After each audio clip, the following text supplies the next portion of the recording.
Okay, we're good.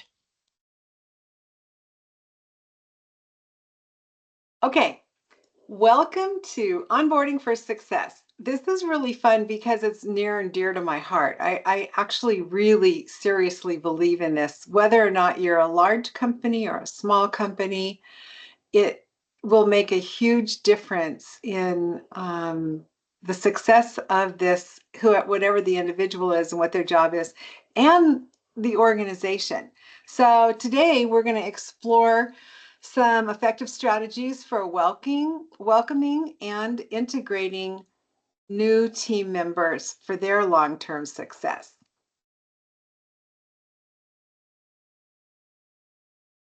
Some of the key onboarding strategies are an important part of a successful onboarding.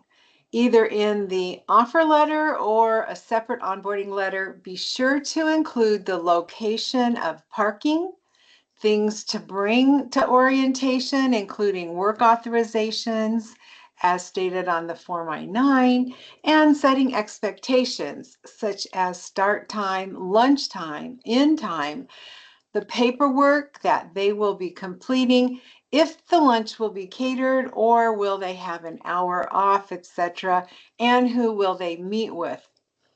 Now, we're all in human resources, and so that probably means that we've gone to work at companies that had absolutely no onboarding. We were just thrown in our office and said, go for it. Or if you're fortunate enough to have worked for a large, like Fortune 500 or Fortune 50 or even a Fortune 100, you probably had a great onboarding experience. So this won't be new in concept for you.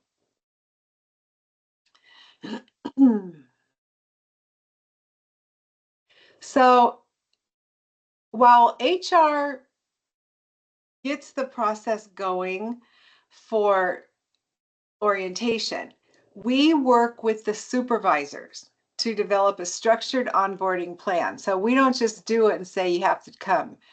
We put together a tour of the facility and we assign different people to do that.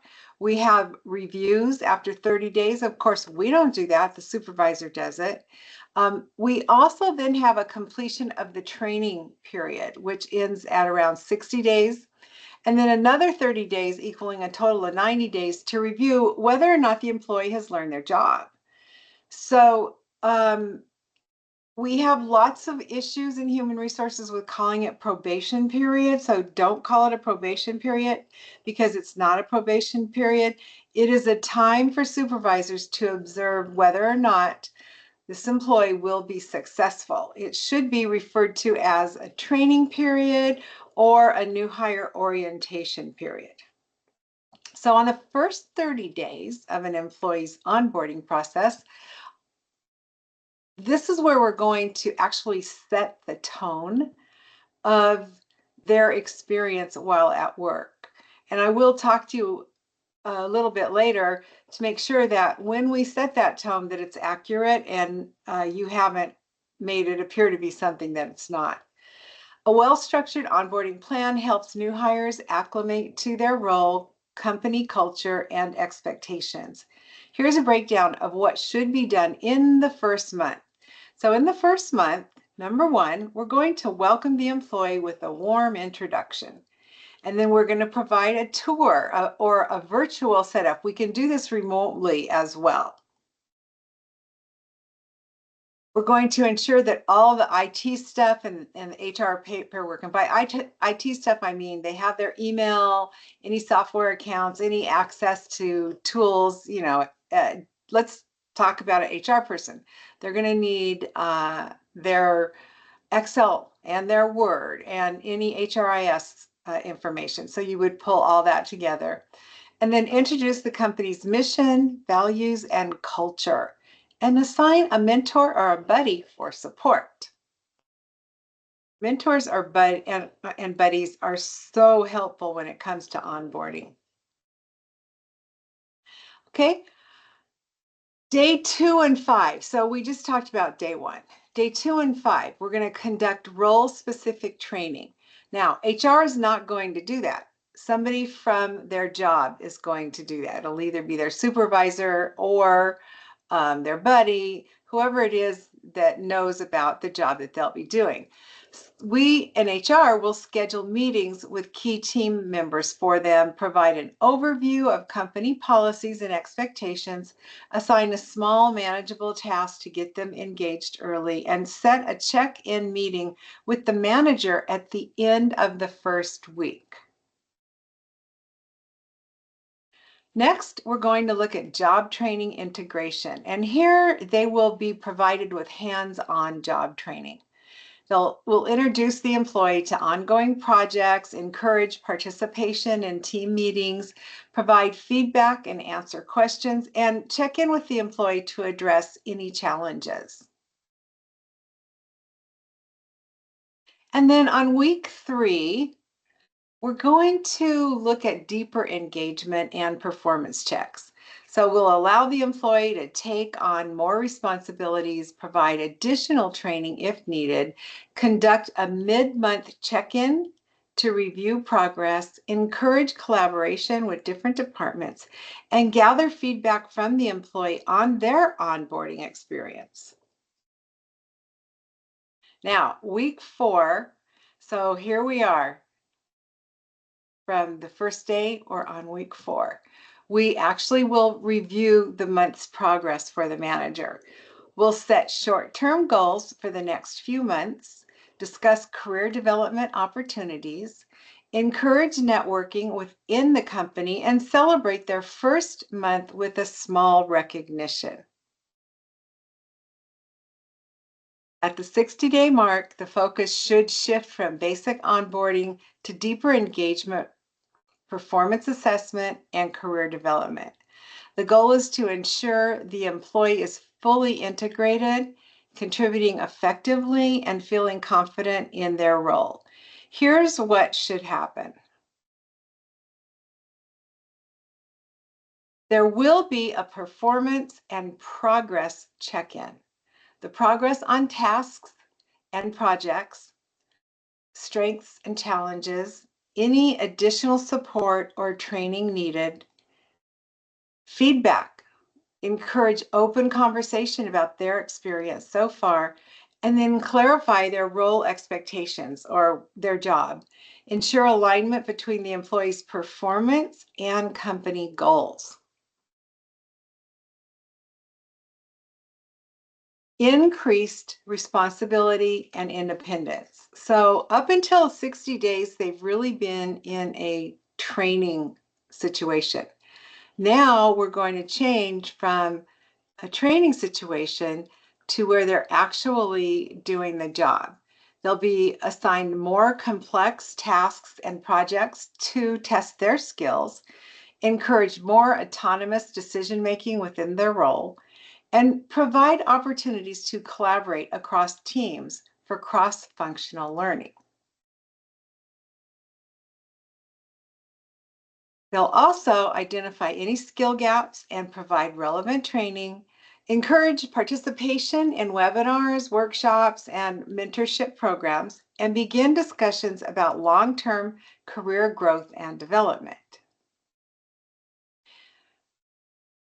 Finally, we're going to make sure that they are comfortable in the culture and the social aspects of the organization.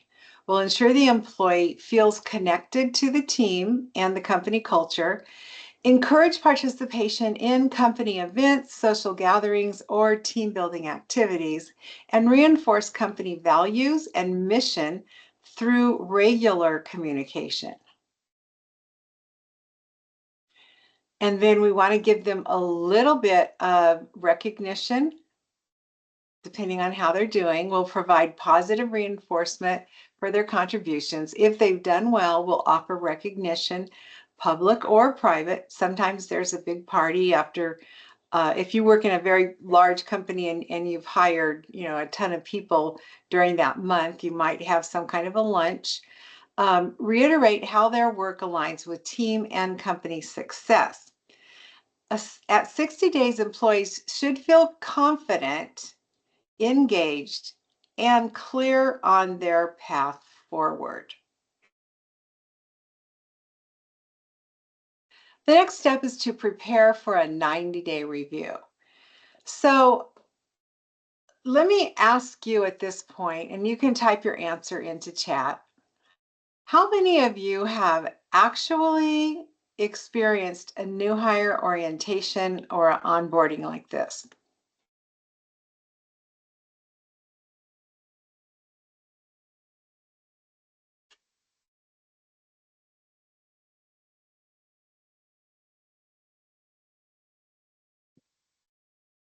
Okay. Emily's typing. Okay, Brenna says we don't really. Jasmine says not really. And Emily says nothing super official like this. Haha. Okay, good. Well, it depends a lot on the size of your organization, how many hires you have. Um, we have this set up for one of our clients is uh, a small restaurant. So they have 14 employees. And then one of our uh, these are our clients. They're not our employees. Sorry about that. Okay, so one of our clients is a Buffalo Wild Wings, and they have two restaurants, and they have a huge, huge group of people coming in. So in both cases, in the small employer case and in the large employer case, they had a lot of turnover and a lot of problems um, with their new employees, and they didn't know how to fix it. So we literally established this program with both of them, and their turnover is almost none. As in a small coffee shop, his turnover uh, is basically none. So far, he hasn't had any turnover in like 6 months. Before that, and he's been in business for 3 years. So before that, his turnover was 100%, probably 200%. But right now, he's down to zero. So this can work.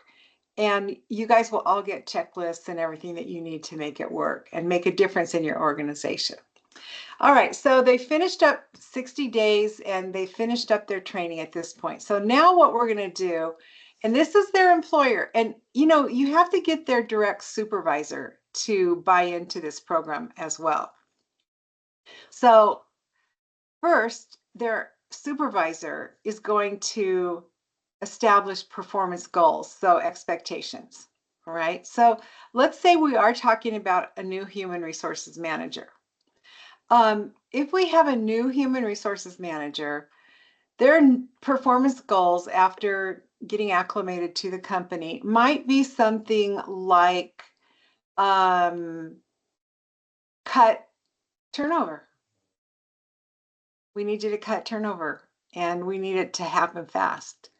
And then you can encourage feedback from peers and managers. So whoever's on your team, and it sounds like you guys are all, small HR teams, probably one or two people.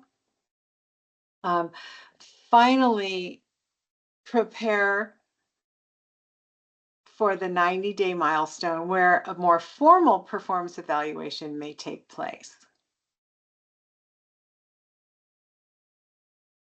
So Linda, when you do that thing with all the little stars, are you sending me a whole bunch of kisses? If you'd like to look at it that way, you can. However, that's just my spacer in between questions. Oh, okay. All right. That makes sense now. That's so I don't get I, lost. That's my secret. I thought you were telling me I was doing a really good job. Well, I can tell you that too. Okay. All right.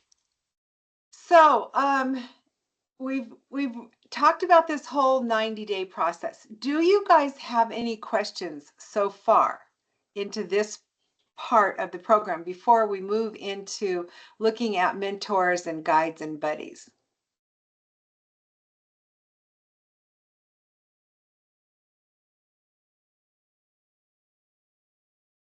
No questions from Brenna. Okay.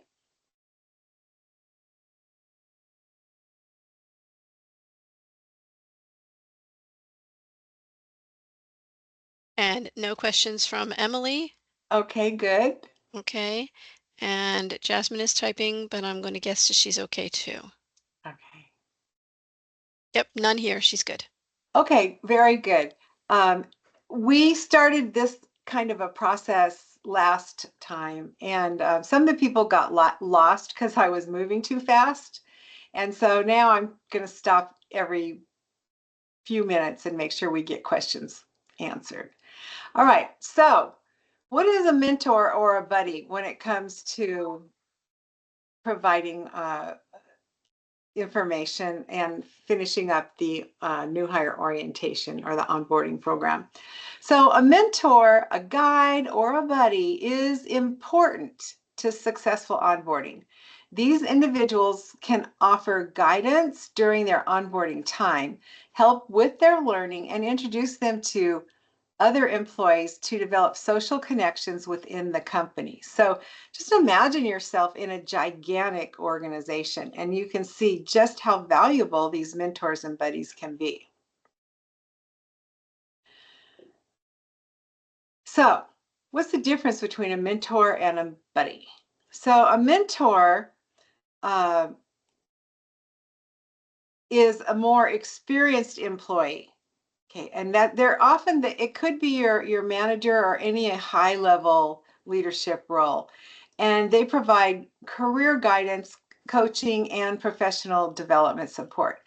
A buddy is just somebody who works in your department who can be maybe a slightly higher level than you, but is probably more of an equal, and who will help you with your day-to-day integration into the company and into the company culture. So in my experience, when I first learned how to do this, the buddies were always volunteers, and we never had a problem getting people who would volunteer for a buddy. I was also very fortunate to have a mentor, and in my career, I've had numerous mentors, but specifically two that I will always remember and be very grateful for them. So have you had a mentor or a buddy when you first went to work in an organization?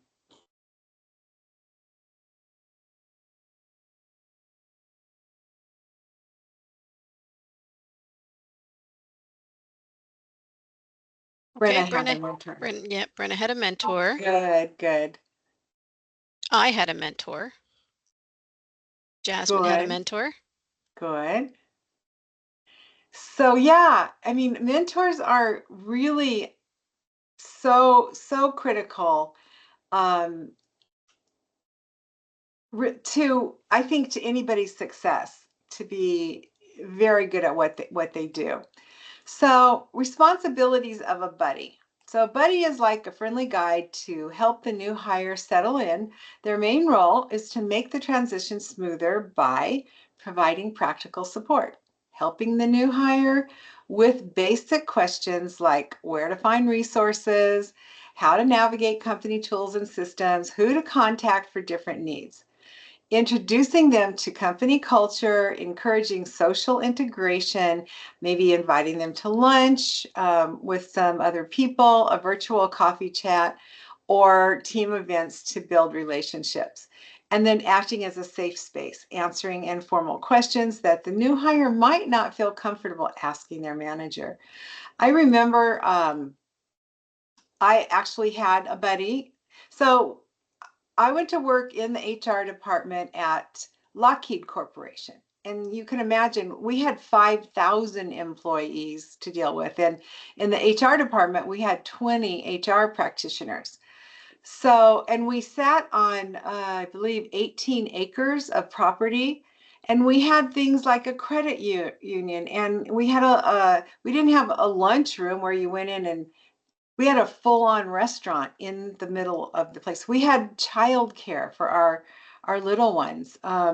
There were so many things that were very unusual for going to work in a big company like this that you had to bring somebody in to help you get established in the climate of this huge organization.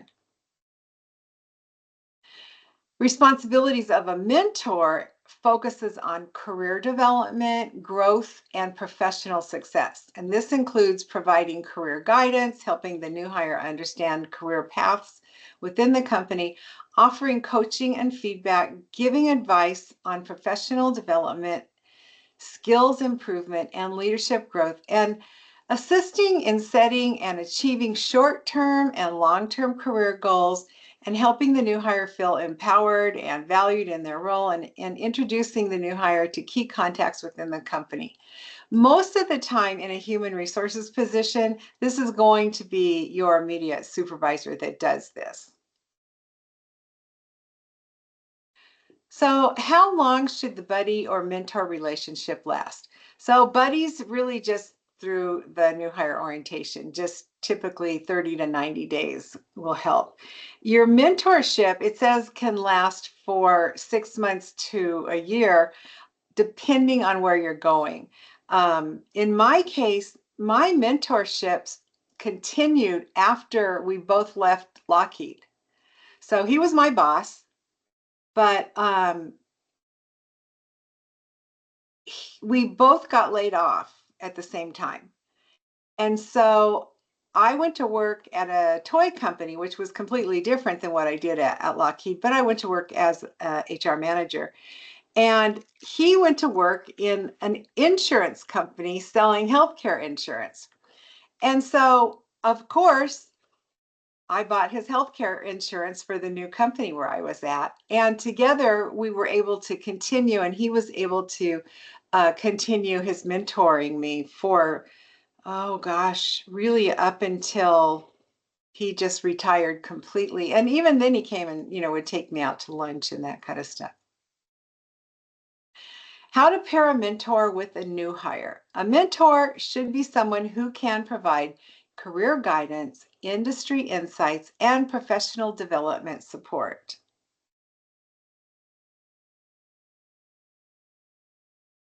So let's talk about your mentors. So, Linda, let's talk Mm, about yours. Go ahead okay. and talk to me about your mentor. My mentor actually was I don't want to say the exiting financial officer at the bank that I worked at. She was transferring to another branch. So I was going to be taking over a brand new branch that was being built in another part of California.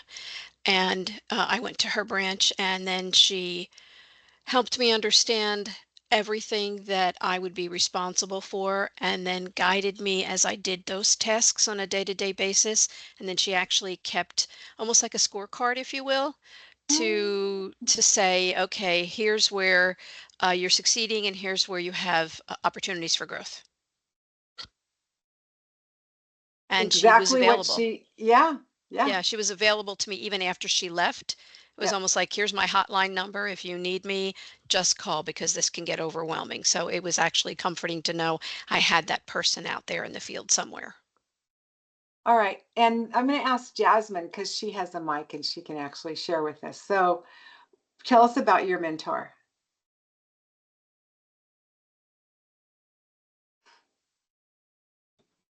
Yeah, my mentor is my current supervisor right now, our HR director.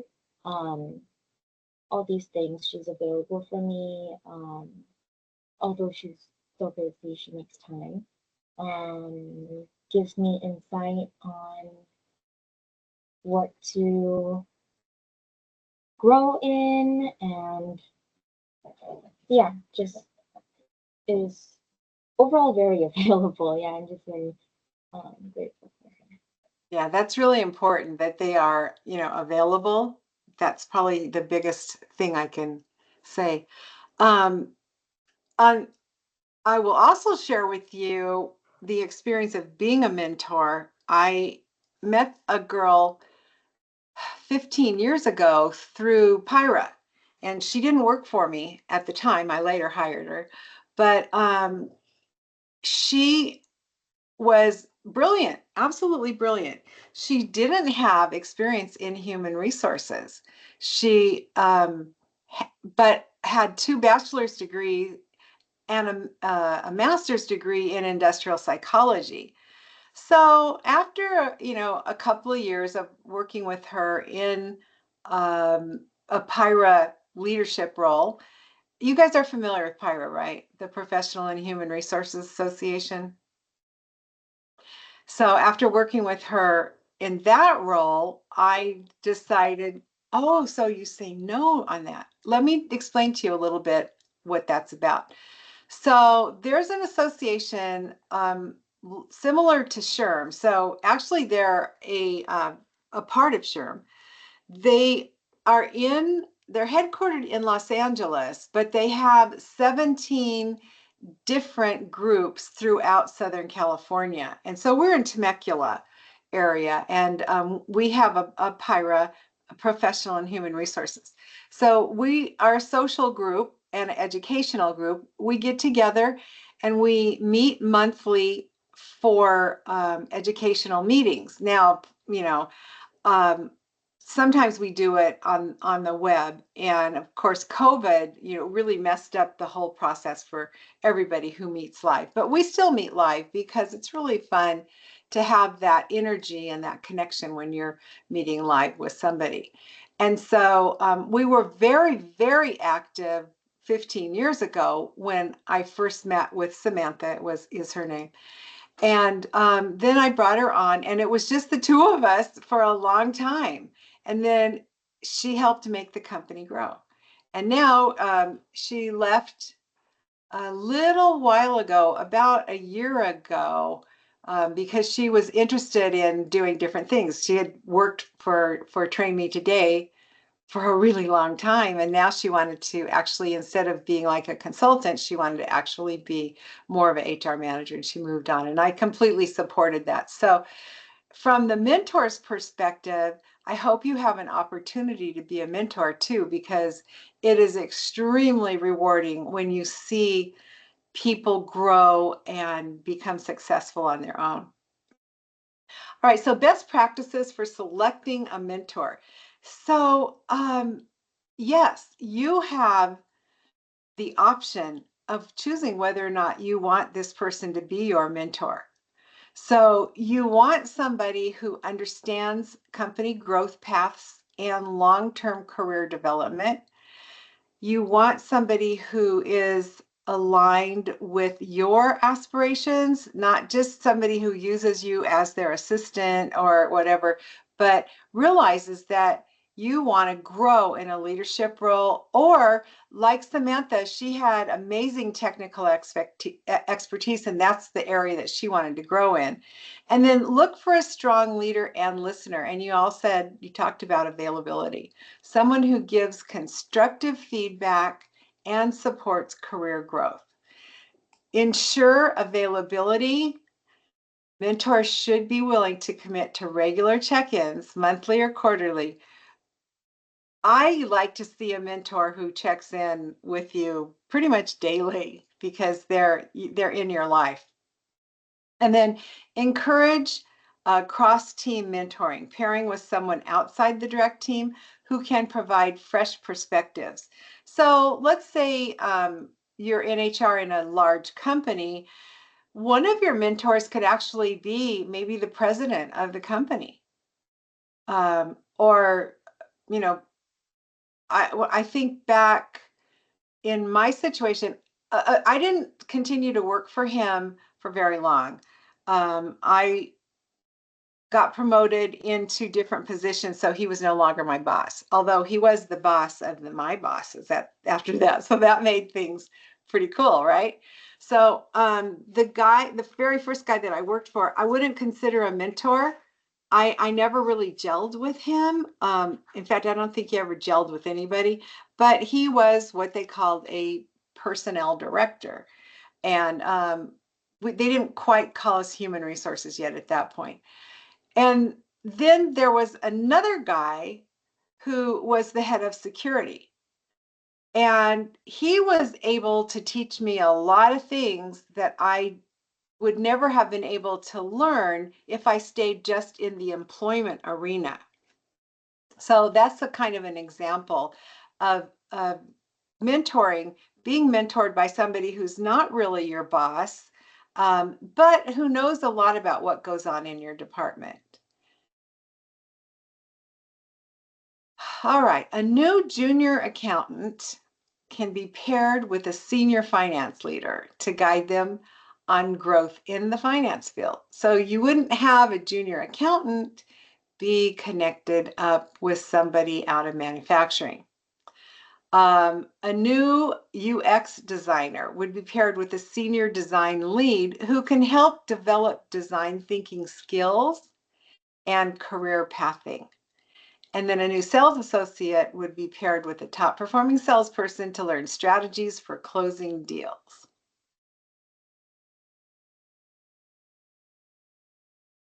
How can mentors help? So they will meet with the new hire biweekly or monthly at first to discuss career development, help set career goals and milestones, offer advice on challenges and skill building, introduce them to valuable company contacts for networking, and provide long-term growth planning and leadership coaching.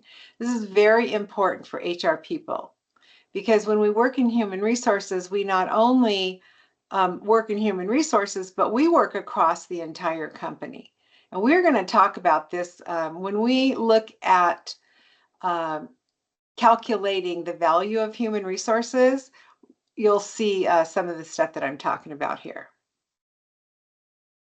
Okay, structured buddy and mentor program. So if you guys decide you want to do this, make it official. So you'll make like a little company policy. Announce pairings during onboarding so employees know who their buddy or mentor is.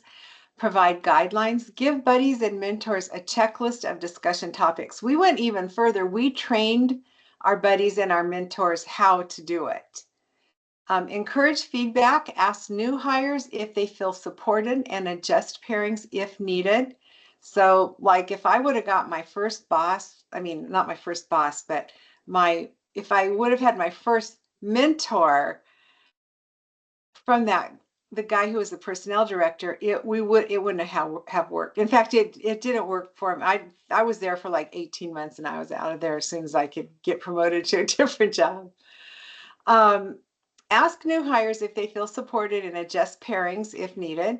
And then celebrate employees who excel in guiding new hires. So celebrate buddies and mentors who excel in guiding new hires. And you have, which will be attached and sent to you, a buddy and mentor checklist.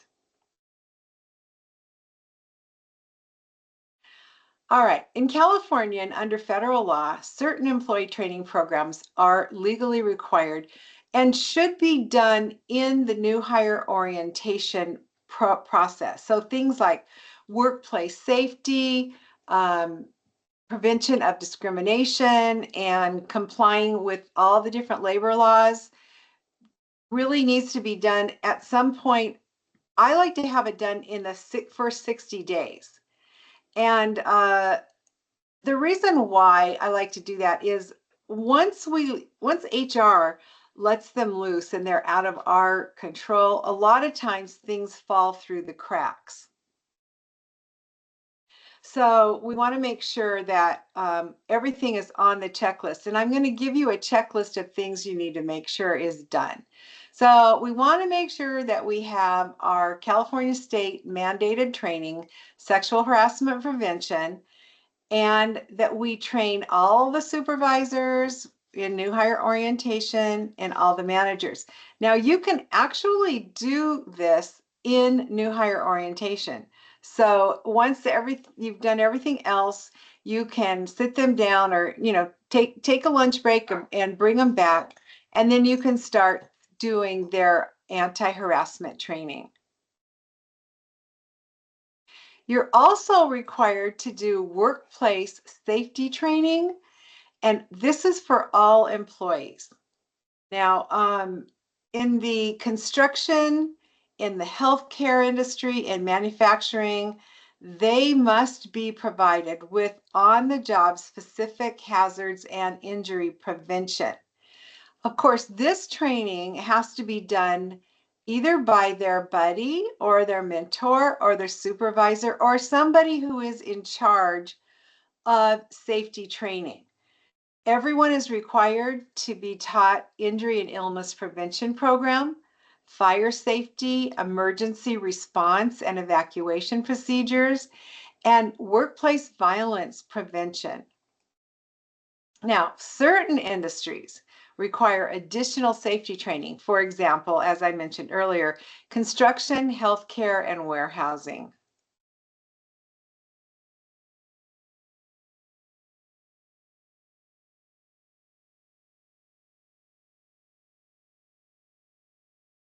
All employees in hazardous workplaces must also include specific hazards and injury prevention. And training topics will include injury and illness prevention program, fire safety, emergency response and evacuation procedures, workplace violence prevention. And then I think I already said this part. Oh, something was left out. Human trafficking awareness. Hotels, motels, transit industry employees are all required to have human trafficking awareness training. How to recognize and report human trafficking, and legal obligations and victim resources.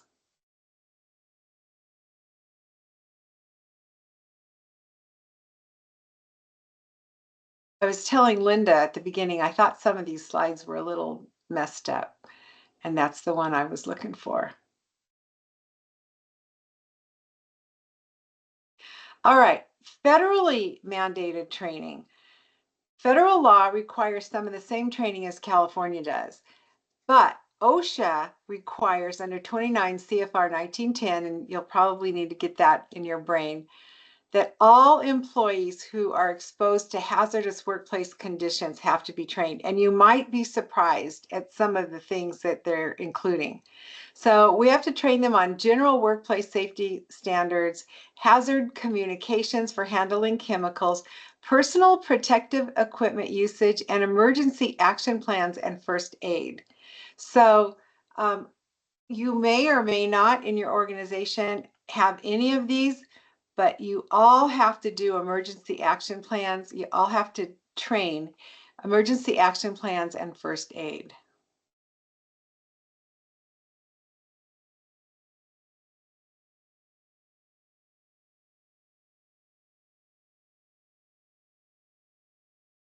Okay. So Brenna says that she has to do all of that. And what industry are you in?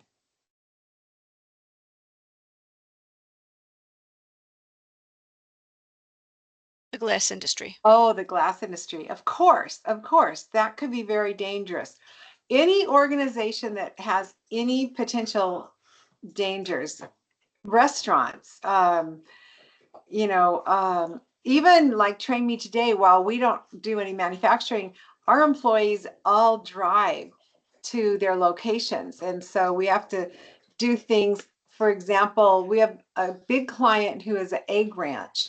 And when we do training at their facility, we have to be trained on their safety procedures. And not only that, we have to wear the whole get up, the safety to make sure that the eggs don't get any bacteria in them like we are experiencing right now in the egg industry. Okay.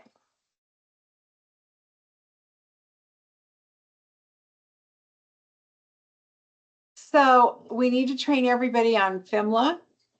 So HR personnel managers at companies with 50 or more employees have to do training on FMLA. In California, we have to do training on CFRA. And then we have to do training on cybersecurity.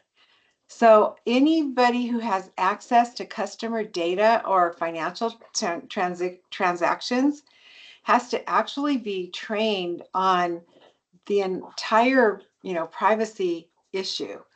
And then companies covered under the California Consumer Privacy Act would need to train on data protection, phishing awareness, and password securities.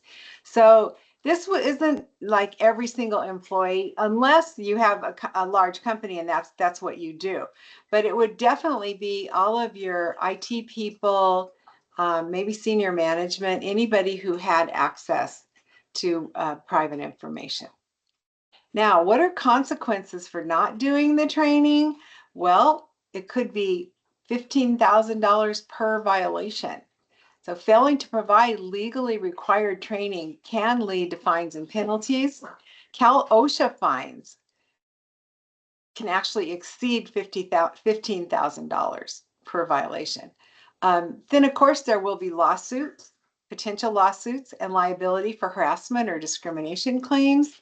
And workplace accidents or injuries lead to costly workers' compensation claims. And then, what should employers do? Develop a training schedule to ensure compliance, track training completion, so you'll use a LMS or an HR system, update training regularly as laws change, and provide documentation to prove compliance during audits. All of the above, Brenna says. Very good. All right. So measuring the success of onboarding programs.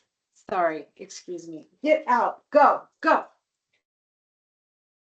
Sorry. Emily has a question. Is this for all industries? Is what for all industries? The training? The trainings. Okay. So many industries have completely different trainings. So as we talked about before, construction, anytime there's something dangerous, and like Linda in the banking industry, you had to have things like what happens if a robber comes in and tries to take, Mhm. to kill you at your, at your window, and those kinds of things. So each industry has their own um, safety type stuff. But with that being said, there are certain things that all industries do have to. And when you get the checklist that I'll be giving you, it will tell you on there that this has to be for this kind of industry, and this has to be for this kind of industry, and this has to be for all industries. For example, sexual harassment prevention training. Everybody has to do that, 5 or more in California, and you have to do it.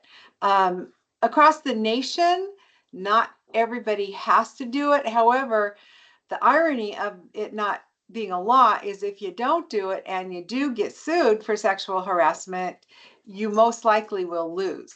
It's called some kind of a defense. I can't remember off the top of my head what it is, but it's some kind of a defense where when you did the training and the person didn't listen, or the person didn't use what you were taught in the training, then it kind of takes the employer off the hook. Okay, so let's talk about now, we're going to move out of what's required under the training.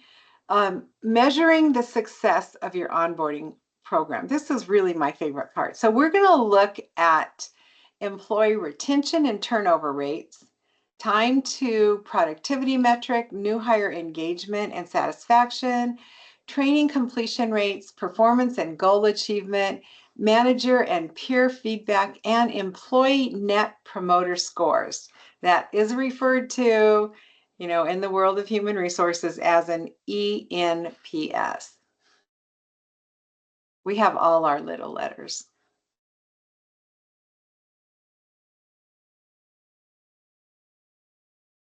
Okay, so employee retention and turnover rates. Here's how we do it. And you're going to get a paper that shows you how to do this. We're going to measure the percentage of new hires who stay for 30, 90, and 300 or 365 days. Why? Because high early turnover suggests gaps in our onboarding process. Now, why is turnover so important? It's expensive to train employees. So if you have, let's say for this little coffee shop that I was talking about, if they bring in a new employee and that employee doesn't last 90 days, the likelihood of the time spent for the owner or the supervisor in training them is probably, I think we figured it out to be $18,000, which there's no way this person is even bringing in that kind of a value. But that's what it takes in coffee, in product, in hourly time for the supervisor to actually train them. And then you take that and you put it over 90 days. They should be in a little coffee shop like that in 90 days, they should be able to be valuable to the organization. Time to productivity. Track how long it takes for a new hire to reach expected performance levels. So how long can that kid in the coffee shop, how long does it take them to be able to make a latte? How long does it take them to understand the relationship when you work in a coffee house that you must have with your customers? You can't just be like, ooh, here's your coffee, right? There's a whole personal, so there, this, in a good onboarding program, this would have been figured out in the first 30 days, and they wouldn't have even gone on to the next 60 days.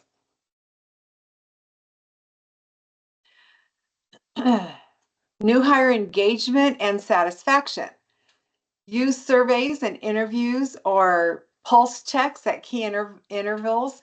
So like after 1 week, after a month, after 90 days, we just literally talk to them and say, so how's it going? And a lot of times it's your buddy who can do this better than the owner of the company or the manager. So their high engagement will correlate with better retention and performance. So a pulse check is after 1 week is the first pulse, after 1 month is the second one, and then after 90 days. So they're just key intervals. Now, here's another thing. Literally, when we're talking about this little coffee shop, literally we have to within the first month, so we have a pulse check almost daily with them, but definitely weekly with them in the first month. And honestly, it just shows in their attitude. If they have an attitude that they don't come to work, okay, they're absent like 3 to 5 times in the first 90 days, you know that you have literally got a problem on your hands. All right, training completion rates. So measure how many employees complete. Now remember, right now we're not really talking about the employee. Right now we're talking about our human resources, our department. How good, how valuable are we? How have our onboarding programs worked? Are they successful? And so we'll measure how many employees complete all required onboarding tasks, for example, training, documentation, and meetings. And then low completion rates will indicate areas that need improvement, not in the employee, but in our onboarding program. That's what we're measuring. How valuable is it to actually do this? Finally, well, it's not finally, but this is the part that I like to look at. We're going to assess whether new hires meet initial performance goals set for them. And strong performance early on is a sign of effective onboarding. It's also a sign of effective recruiting and hiring, which we talked about last time. Manager and peer feedback. So we're going to gather feedback from managers and teammates about the new hires' integration and contributions. So they've finished up their 60 days. How are they doing? How are they, are they successful on their job? And this also will tell us where we need training and more onboarding support. And number 7, employee net promoter score. So what we're doing here is we're asking new hires on a scale of 0 to 10, how likely are you to recommend this company to a friend? So now they've finished 90 days. They're actually out there working. Would they recommend them? Would they recommend this company? That would be a high score, means a positive onboarding experience. And you know that this particular employee really was properly onboarded.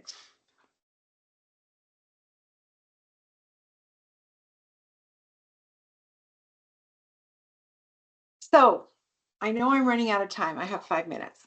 What should employers do? We want to develop a training schedule, track training completion, update training regularly, and provide documentation to prove compliance during audits.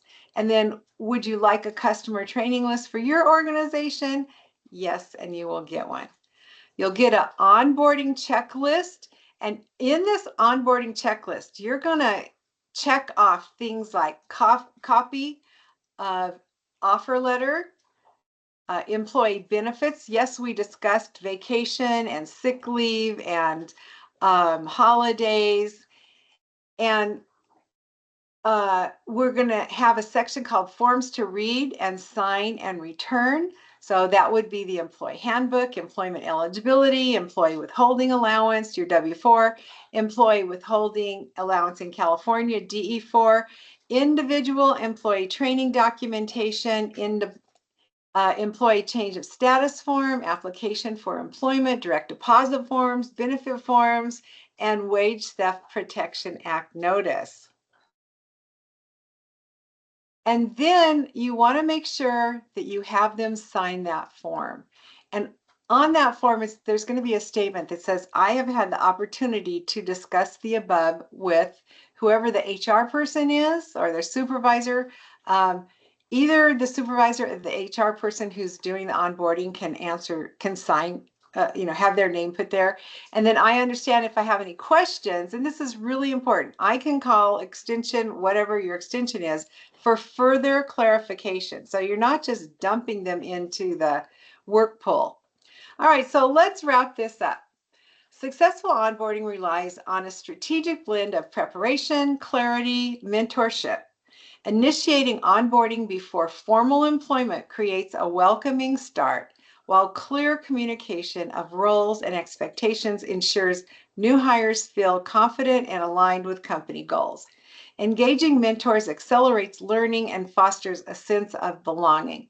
In the beginning, you might get some pushback from supervisors who want to put that employee on the floor and get them productive on the very first day.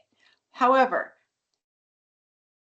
in the event that you can convince them that they will not work out, or I'm sorry, I shouldn't say not work out, they will work out and be more productive if they complete at least the 60-day full on onboarding program.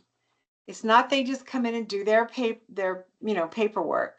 That they will be more productive and the chances of them leaving are very slim. So, key components of successful onboarding: pre-boarding essentials, getting ready, welcome emails and resource sharing set the stage for a smooth onboarding experience, easing transition anxieties. Mentorship and support, building connections. Experienced mentors offer guidance and support, fostering an inclusive and supportive work environment. Structured plans, clear road to success, so they know exactly where they're going. Define roles with structured plans, ensuring, expectations and helping new hires acclimate.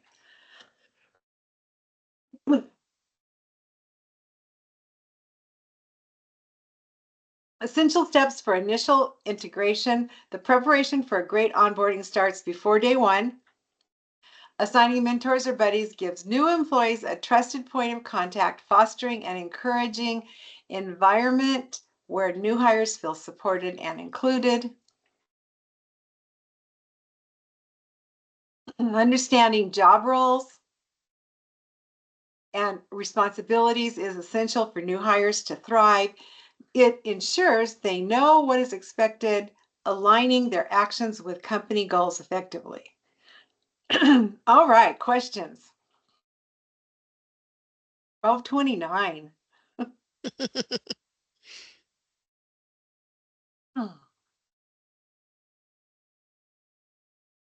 Brenda says she has no questions. Okay.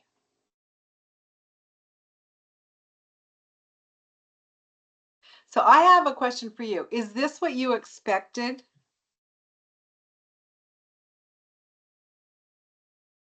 Emily says she feels like she has so many questions and not enough time. Well, I'll stay as long as you can, so.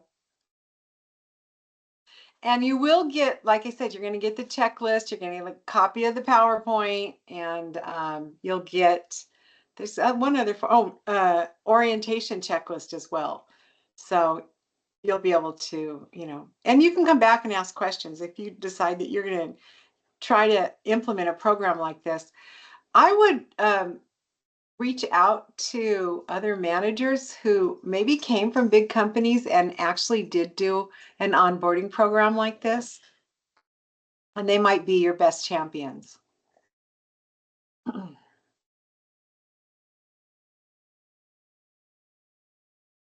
All right, everyone. Thank you very much. And we'll be here if you need us, and we'll see you next week, I hope. Bye-bye. Bye-bye. Thank you. You're welcome. Hi, Jacqueline. I do have some questions. I was just trying to think of how to word things. Okay. And this is just kind of like advice. Because we were a smaller organization and exponentially kind of grew, and so now there's a lot of we're about nearing 200 now. And I'm thinking of some kind of process like this. It's going to take a lot of buy-in from managers and supervisors. And so how, like some strategies or ways that you would, because there's many, especially right now, there's a lot of procedures that we're trying to bring on, and I can feel for the other side feeling like, oh my gosh, now there's another thing that we have to do to create. So that's one question. Like, what could some pointers or recommendations and things to bring on for that buy-in? Okay. So I think the most important thing is it honestly, if you can find a champion in the management department. I'm sure your boss will champion this, Yeah. although, especially if you are the person who might take it on as a project. And you have all the information you need in the slides and in the checklists and that kind of stuff. The most important thing you can do is power down on those metrics. So let's go back. Let me go back to, and you might get people who say things like, well, like I told you, the supervisors, they want that employee to start working right that day, right? Exactly. And so those are the ones that you're going to have to convince. And the best way to do that is with money.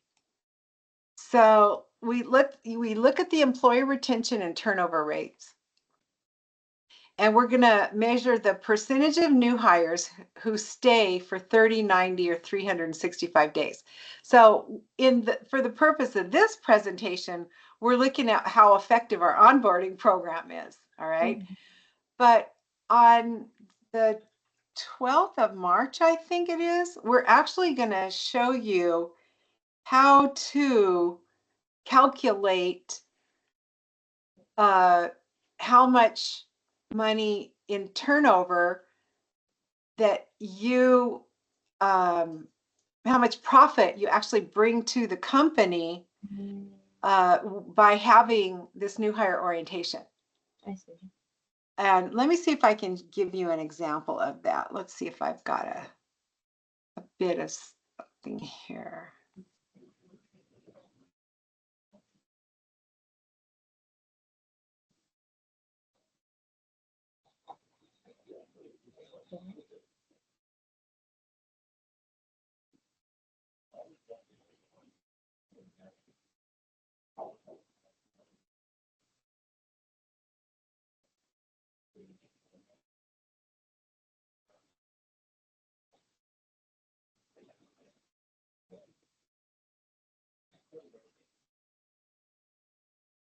Oh, wait, that's not what I want.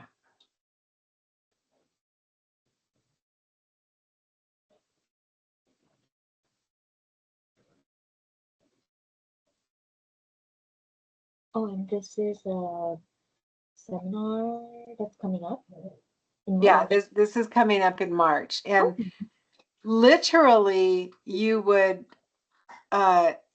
we would look at how long does it take HR to actually hire somebody? Mm-hmm. And then we have a cost per hire. So we calculate here the total days to hire all candidates. And we do this by, if you hired, here's an example, if you hired 10 candidates and it took 300 total days to fill all positions, then the calculations are screwed up here because I'm not done with this yet. But then we will calculate it down to the actual total cost of this one hire. So right here it says if recruitment costs, which include ads, agency fees, etc., are $50,000 and you hire 20 people, the cost of hiring those 20 people, and then it calculates out for us. Mm-hmm. And Okay. so though these are the kind of formulas that when you're going to convince, it's what I used when I convinced Buffalo Wild Wings to do this 90-day program. And I also convinced her to change her sick leave policy and her PTO policy, which saved her thousands and thousands of dollars. Mm-hmm. Which, she's a restaurant owner. She wasn't aware of it. So um, if hopefully you'll maybe take this class, Mm-hmm. I'm and hoping. then yeah, you'll get all of the ways to put an onboarding program in money, in profit.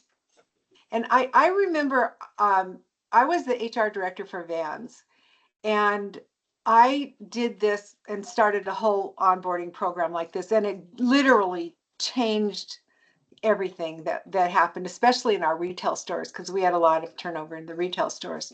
Mm-hmm. And I had to go up and do a presentation in front of the president of the company, and he was a pretty smart guy. He saw the value of what it was. Mm-hmm. He wanted me to speed it up. So I left out the whole, I explained to him that the 90-day part has nothing to do with HR. That's when supervisors are watching them actually do their job. Right. Our big part is the first 30 days. And then after the 30 days, they're actually on the floor being trained. And, so you'll learn how to explain that to your people.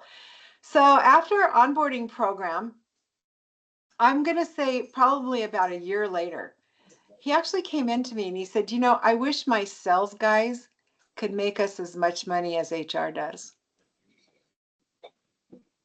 And that's just by educating, your leaders. They don't know, Right. because most of them are sales guys, Mm-hmm. or marketing type people. They're not really, I mean, they count the pennies, but they don't realize the value that HR brings to them. So Mm-hmm. I think you'll like that class. Yeah, I'm interested. Yeah, and that's how we'll get them. That's how we hook them every time. Right. Is look, we can save you some money here. Exactly.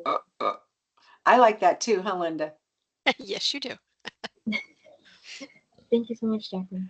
You're welcome. Talk to you soon. Thank you. Have a good one.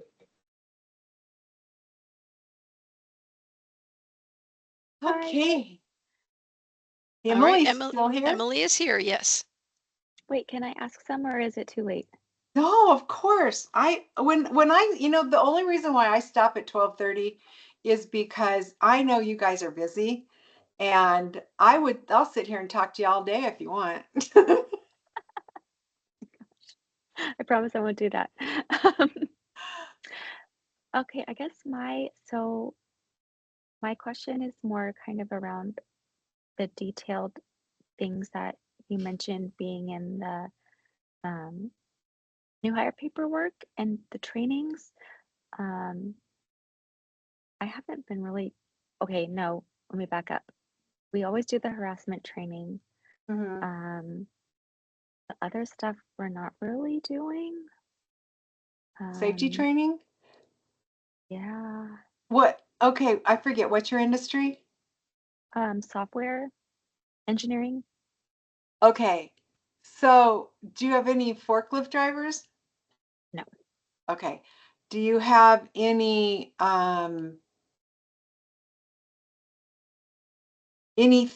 that could potentially be dangerous? I mean, if you have a bunch of engineers, the only dangerous thing is their brains.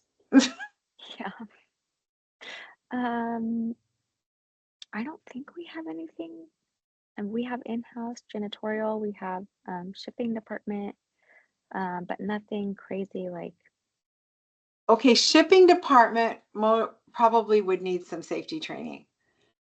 Um, oh, let's take a look at the stuff that everybody has to do.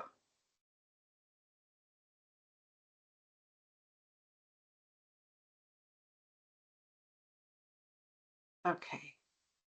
Now these training slides are kind of messed up, so I'm just gonna take a look at them. You have to do any type of potential, so keep this in mind, any type of a potential accident. Have you ever had any kind of a situation, a paper cut, where you had to send somebody to a clinic to get their paper cut fixed? mm, I mean, in shipping, back injuries happen. I'm trying to think of other things that have happened in shipping. What do you ship anyways? so our person here, she just ships like documents and checks and Okay, that's like our guy, our shipping guy. He just ships books, yeah, right? I mean, Yeah. sometimes she'll ship like um, trade show equipment, stuff like that. That's a little bit heavier, but So let me tell you what you need to do. And this will help you with the safety, your own safety responsibilities. You need to create an injury and illness prevention program. oh yeah, we Do you don't have have that. that? You We don't had have. one for we had one for COVID specifically. Okay. So you need to have what we call an IIPP. Yeah. Okay. And it's IIPPs are really, really easy to do. Oh, People spend a lot of money. I'm going to give you a secret. People pay me for this, but I'm going to give you a little secret. oh, thank Let you. me see if I can do this. I don't know if I have to share my screen for you to see it. I think I'm going to have to, but I'm going to pull up a website that has a model injury and illness prevention plan. Oh, Oh, brother. I think I know what you're talking about.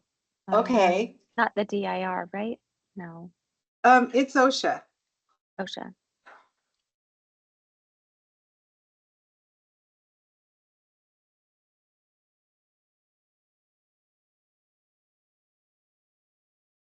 And you want to, I mean, if you put in IIPP, there's going to be a zillion organizations that are going to try to sell it to you. But Oh yeah. you don't want to do that. You just want to go to the website that says .osha, I think. Let's see. Yeah, I'm on here and there's like 70 people that want to sell me a IIPP. Oh, wow. Okay, but we want to make sure we go to, here we go. California Department of Industrial Relations. It is the DIR. Okay. I'm going to put the link for you into chat. Thank you.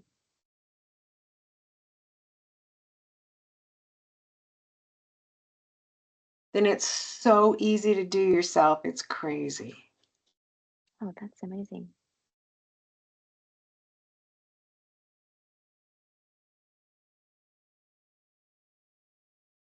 Then once you do it, you'll go through all the questions and everything. You'll know exactly what safety training you have to do. Oh, okay. And it might Cool. just be like a general, you know, in the new hire orientation, like a 15-minute statement about we have a safe workplace, and if you do get hurt in any way, you go to human resources and let them know. That kind of a thing. Oh, I about of course. Yeah. You probably already have that somewhere hiding and you weren't thinking about it. All right. The other thing, of course, we know is the sexual harassment training that has to be done. This is just what we were talking about, the Cal OSHA, but make sure you look, even if it's just you and HR, Yep. make the IIPP, have it on hand. And the reason why is someday some random person is going to be sitting in their chair at their computer and their back's going to go out and they're going to file a back claim with your workers' compensation. And then at some point they're going to be asked, did you ever get instructions on your IIPP? They're going to say no. And then they'll come to you and they'll say, do you have an IIPP? And who's going to come to you? The workers' comp people are going to come to you. It's not going to be the state. And then you can say, well, yeah, I do. And I don't know why he never saw it. It's available. And you're going to post it, by the way. That's another thing. You're going to just, where your all-in-one posters are? Yeah. You just stick it up there on a hook. Oh, okay. Easy. I know all the ways to cheat in HR. All right. Amazing.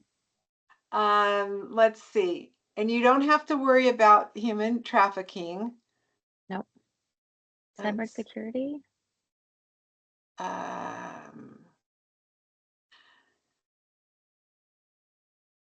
for some reason, I think you have to, this says healthcare.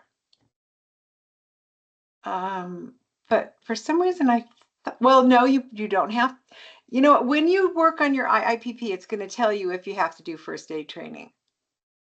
Okay.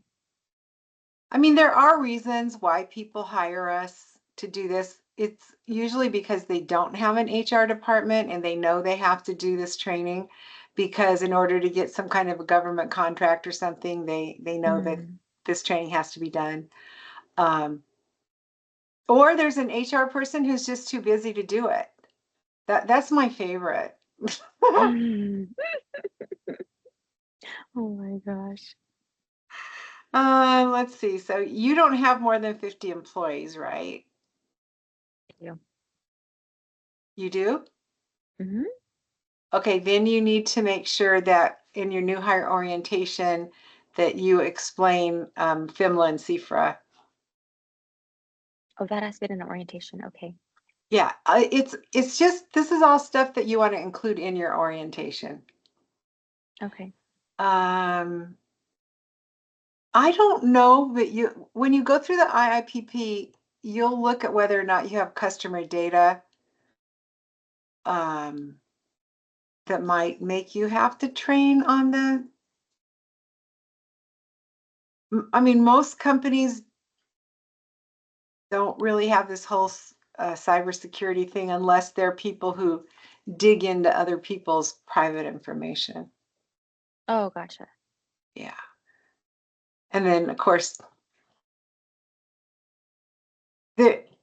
anytime you're dealing with OSHA, and if something goes really, really wrong, the fines and penalties are going to be stiff. Oh, yeah. In my career dealing with OSHA, I have never actually ever had a bad experience with them. Oh, nice. I do know she's not in these classes. We have a student who's been with us for years and years and years, and she got a PAGA claim, and then that led Oh, to a wow. workers' comp investigation, and that led to another investigation. And I mean, she learned a lot the hard way. Oof, at that. Wow. All right, what else you got? Oh, going back to just the document checklist that you shared, Uh-huh. um, the change in relationship is at hire? I thought it was only at termination. So legally, you don't have to do it at Oh, okay. hire, okay? But the way I handle it, I have a change of status form for any time an employee's status changes. So that means when they come on as a new hire, I put that in their file. So we now have a tracking of the day they started. Other important information on there is how much they're making, you know, on their day of hire. So I just like to have this consistent tracking using one form. I call it a change of status form. It doesn't mean that everybody will use the same one. And for each of my clients, I create change of status forms that are specific to their organization. So Oh, leaves of absence go on the change of status form. So it's not just termination. The day you go on a leave of absence, that needs to be right. written down. And anyway, I have one form for everything. I don't have a zillion forms you have to go looking for. I have one form you have to look for. Oh, wow. Um, and then, okay, there's another one. The wage theft, is there one for California? The Wage Theft Protection Act. Uh-huh. There is, um, you mean, is there one that's different than federal? Is, Um,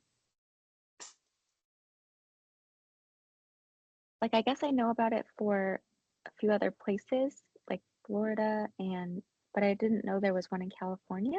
oh yeah, okay. So here we go. I'm going to give you another link. There's Okay. a form that you're supposed to include in new hire orientation. Now, this is a completely different class. If we were, going to talk, I mean, you can teach an entire class on Wage Theft Protection Act.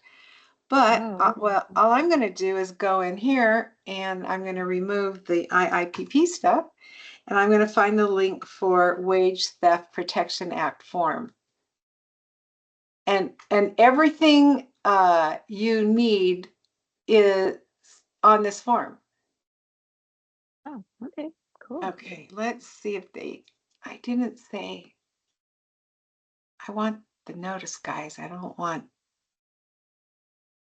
here we go. All right. Notice to employee. Yep, here it is. Thank you. Great HR people know how to get everything off the internet.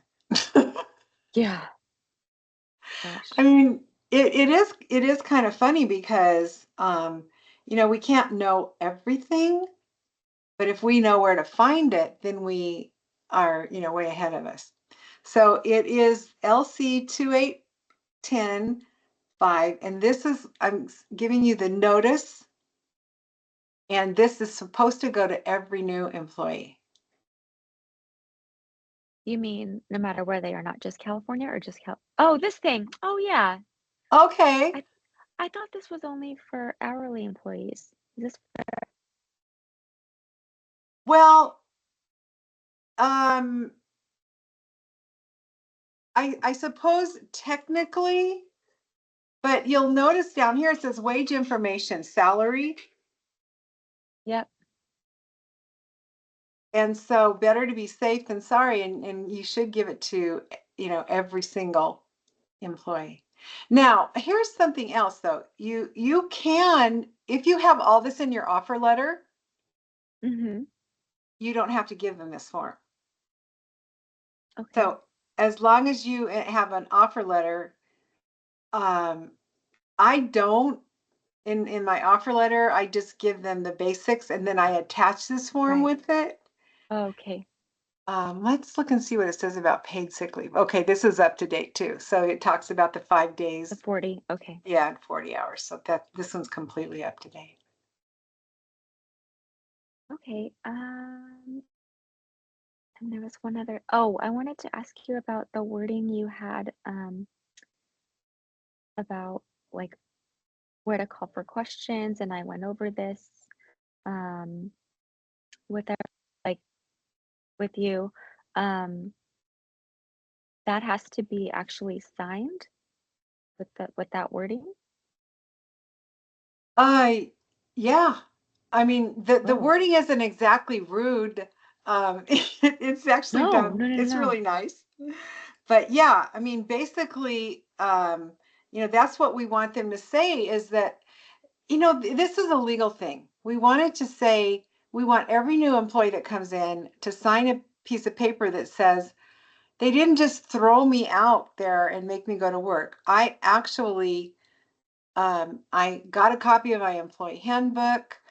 I got my training, that's all they're saying is that my company did this and I agree to it.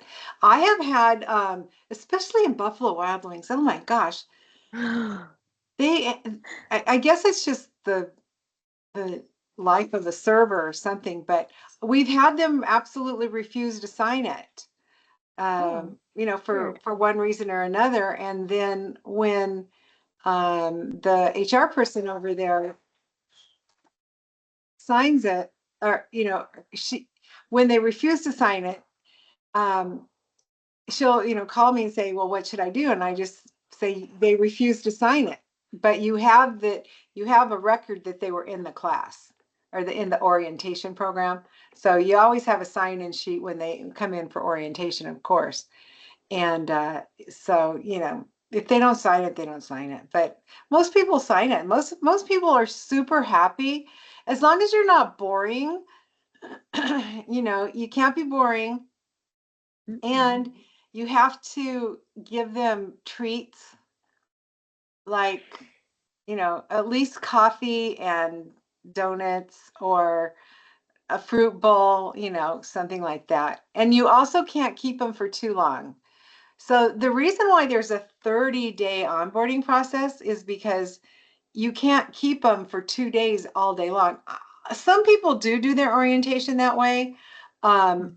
I personally, I mean, the way I learned was a 30-day, and it has been successful for me uh, during my career. So Okay, so because I have them sign like that they received everything, but I don't have anything about like you can call me at this number or like I I just don't have that kind of wording. I just have like I signed it, he signed it, or she, with the list of everything I gave them, but I yeah, don't have like I just didn't know if that wording was important.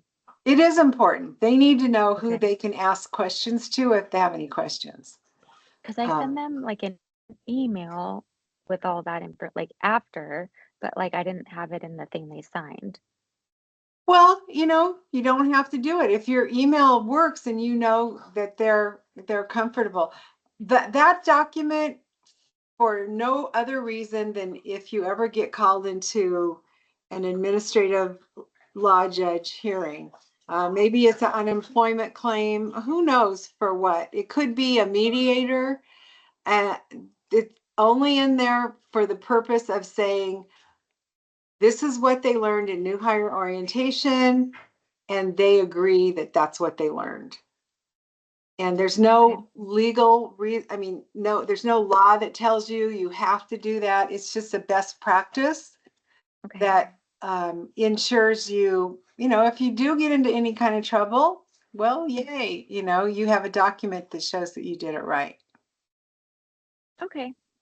And we're gonna get a copy of these slides, right? Yes. Okay, perfect. Okay, I'm sorry I talked your ear off. That's okay. I have to clean up. There's a couple of slides. I don't know how they got duplicated in there. So I'm going to go in and clean those up before Linda sends them to you. But she'll be sending you all this stuff in a little bit. Oh, thank you both so much. I appreciate it. You're welcome. See you next week. See you next week. Bye-bye.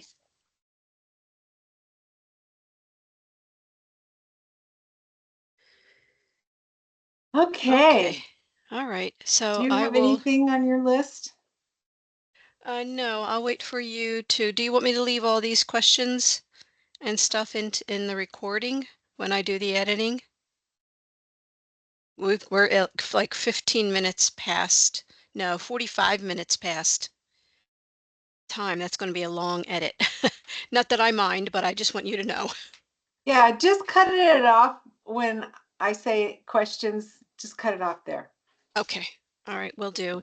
And then you're going to fix the slides. And you'll let me know when the slides are fixed so that I can convert the Yeah. PowerPoint and send it out. Are you sending out, or are you going to tell me where to find these buddy and mentor checklists and onboarding checklists and stuff? They're in the file. They're in the No? file. Okay. Let me look. Yeah, so there's a mentor checklist and a new employee checklist. Those are the two documents. Mentor and new employee, Yeah. because I'll attach those to the same email when I send the slides. There's in the onboarding file, there's certificates sent 2025. Yeah, I That put looks when I send certificates, I uh-huh. put a certificate sent file in there so that if somebody ever says I didn't get my certificate, we can look in there and say, okay, no, I didn't send it. I had a brain fart. Oh, Or got you it. can see, okay, I've already sent it. It's already been created. It's got the activity code and everything on it for them. Yeah, so it's actually in the class they took. Awesome. Okay. Okay. And then also there is a supervisor. There is a bunch of old certificates. What file are you Right. in? Let me go with So you. I'm in I'm just in HR boot camp, 5 HR boot camp. Okay, let me And get there. Let me see what you're actually it's seeing. only one certificate of attendance. Let me see. HR, you're in HR boot camp. Okay, it shouldn't take me long to get there because I've been in there 20,000 times already this morning. Oh, you Okay. know what this is? It's a blank slate for Kathy. Oh, you mean the supervisor boot camp certificate of attendance? Yeah. Yeah, that's the one that I actually used as a template for the supervisor because we had one person who finished the group, and I just took Kathy's name off of it and put your name on it. Okay. I don't really like this one, Not me neither, but it was the only one in there, so I used but we it. have it, right? Okay. Maybe you can design another one. Wouldn't have a problem with that. Yeah. Yeah. I I mean, I mean, don't the plan on watermark is, go ahead. I'm not really plan on doing any more supervisor boot camps for a while because we Hmm. didn't, I mean, we made good money on them, but we didn't get, it's not, they're not good when you only have 2 people in them. I know, I know. Go into the 2025 HR boot camp, and then if you would go into the onboarding one that we just did, Yeah. and then the certificate sent, just open one of those and make sure you're okay with that certificate that I've been using. Okay. Oh, yeah, much better. A little That's, bright for me, but my gosh. well, I didn't create it. It was in the file. I found it. No kidding. Yeah, I This found looks, it. this looks like Samantha's work. Almost all the certificates that are in there are Samantha's. Oh, speaking of certificates, I'm sorry, I'm going off on another tangent. All of the certificates in the library are created, loaded, and active and working perfectly. Great. Yep, I worked my tookus off on those. That is amazing. And I just recorded myself saying that. Let me stop this stupid recording. Poor Jeff. Oh my gosh. This What? was all still on?